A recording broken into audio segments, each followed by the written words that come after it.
Everyone, how is your day? Today I will show you and share with you how to fix and solve this problem on Play Store.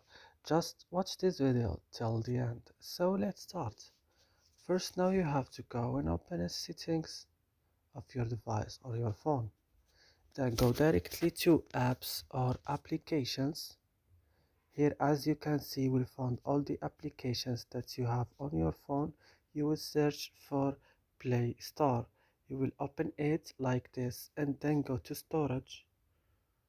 Then go to clear data and click OK and go back and click force stop and click OK.